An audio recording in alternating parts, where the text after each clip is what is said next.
Rock and curl. For Mary Petunis, weight-bearing exercise has become a central part of her life. She started aerobics when she was 70 and learned she had osteoporosis. Research has shown weight-bearing exercise helps bones regain calcium and may help avoid fractures. Now, at 73, she walks every day and takes an exercise class 4 times a week. Let's try your back here. Does that hurt when I do that? No. No pain, huh? No. Before she started her diligent efforts to preserve her bones, Mary had already lost 30% of bone density in some parts of her body. He says, you're a candidate for osteoporosis. You're small bone and fair complexion. Apart from these inherited factors, other risks include smoking, a diet low in calcium, a high alcohol intake, and a sedentary lifestyle. Okay, good. According to endocrinologist Paul Beesbrook of Mesa, Arizona, most people are surprised to find out they have osteoporosis. Go ahead and sit up. There's no symptom that's going to tell you that you have this until you have an adverse event, a fracture as a result of it. I'm really not much for, haven't had to take pills, you know, until this showed up. For 2 years, Mary has also been taking a bone-building medication, as well as calcium supplements, and drinking milk twice a day.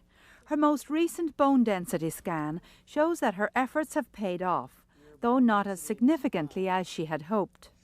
So the trochanter of your hip has gotten better, the femoral neck of your hip hasn't changed much. Okay?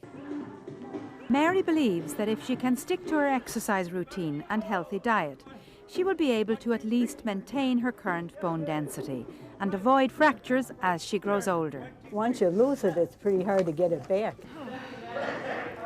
Getting a workout. It's never too late to start treating osteoporosis.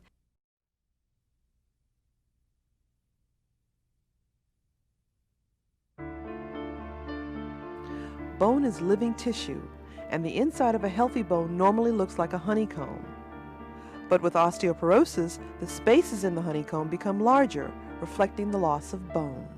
I've known I've had low bone density and thin bones for some time, and I've always worried about falling because I was afraid that I would break a bone or have a fracture. I've also thought about it a lot because my mother had osteoporosis, and she had many fractures, and she died from the complications of a hip fracture. Susan was at risk for osteoporosis because she had a family history of the disease. Other risk factors include age, bones get thinner as we get older, gender, women are at greater risk than men, ethnicity, Caucasian and Asian women are at higher risk than Hispanic and African American women, not enough calcium or vitamin D, lack of exercise, smoking, and certain medications. Women over 65, anyone who has had a fracture over the age of 50, and those with significant risk factors should get a bone density test. Osteoporosis is a silent disease until you fracture, but it's before you fracture that you want to do something about it. Your bones are getting weaker and thinner, and there's no way of detecting that except by measuring the bone density and looking at the risk factors for fracture in each individual person.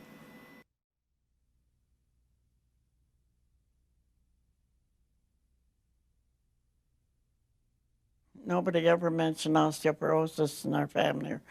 Never heard of it. Ella Carlson is 93. A slip on the ice 10 years ago resulted in fractures in her spine. Her doctor diagnosed osteoporosis. He looked at the x-ray and he says, such little bones, but so well padded.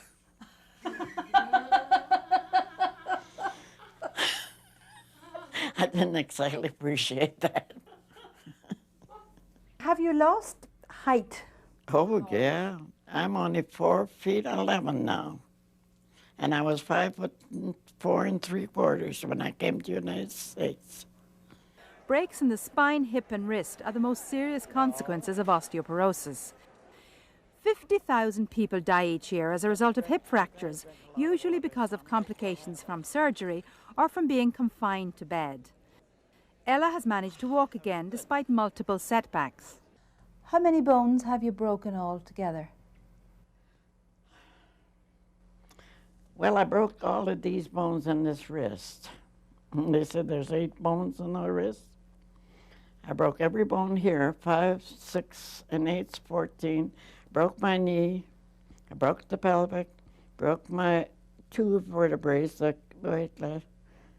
I don't know, about 16 or 18 bones I've broken in my body. We hear the story of the woman who fell and broke her hip.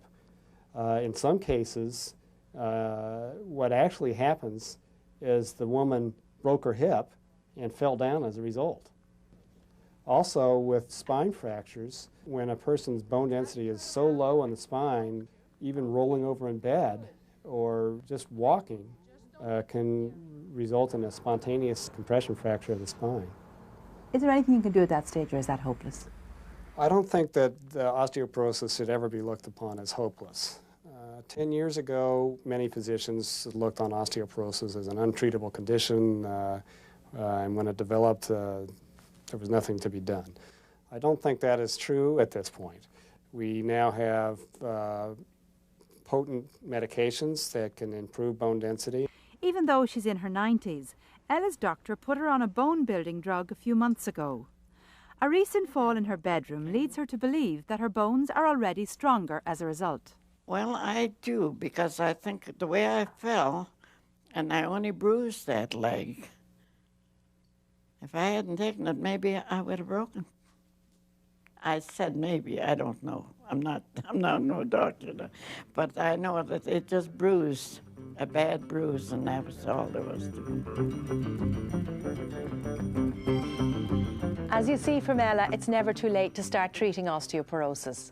And it's also never too early to start preventing it. We need to be particularly concerned about our young daughters, making sure they get plenty of milk and calcium-rich food.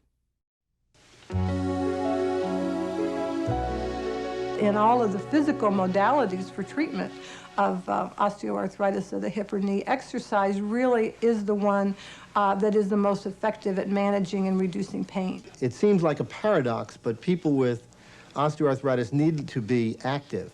That is, they need to improve muscle tone around the joint. It actually protects the joint. If you strengthen the muscles and stabilize the joint, you decrease the instability of the joint. Instability breeds more instability. Eventually, that's going to make more osteoarthritis, so that you're stabilizing the joint by strengthening the muscles, and actually will lead to less pain and disability. And we know that people who have OA of the hip and the knee can successfully use walking as an exercise to improve their general health and to lessen the effects of arthritis. But they also might start getting some experience with swimming or bicycling, other forms of exercise that will let them maintain the exercise habit. What I tell patients, don't jog, because that's an impact loading. Swimming, an excellent exercise for knee or hip disease. You've got the buoyancy to help you, you've got the active sort of assistive motion help of the water, and you're not putting weight on the joint that's involved. You can break your exercise session up into 10 minutes 3 times a day, and you get the same benefit as if you exercise for 30 minutes all at once. We used to think that isometric exercise, or the kind of strengthening that you did when you didn't move the joint, that you just held the joint in one position and tightened the muscles around it, was the best and the safest thing. However, now we know that isometric exercise can really increase the joint pressures. So now we're recommending strengthening with dynamic or moving activities.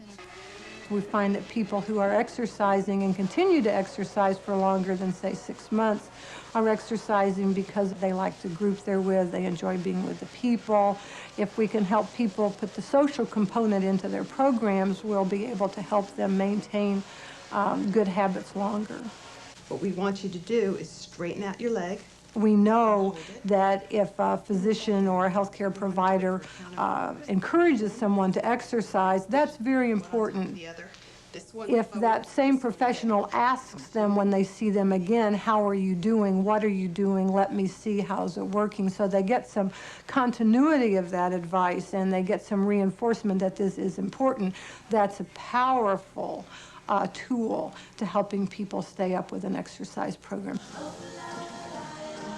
And then the final kind of exercise is one that we didn't used to think about for arthritis patients, but we know now is important for everyone, and that's the cardiovascular or the aerobic exercise.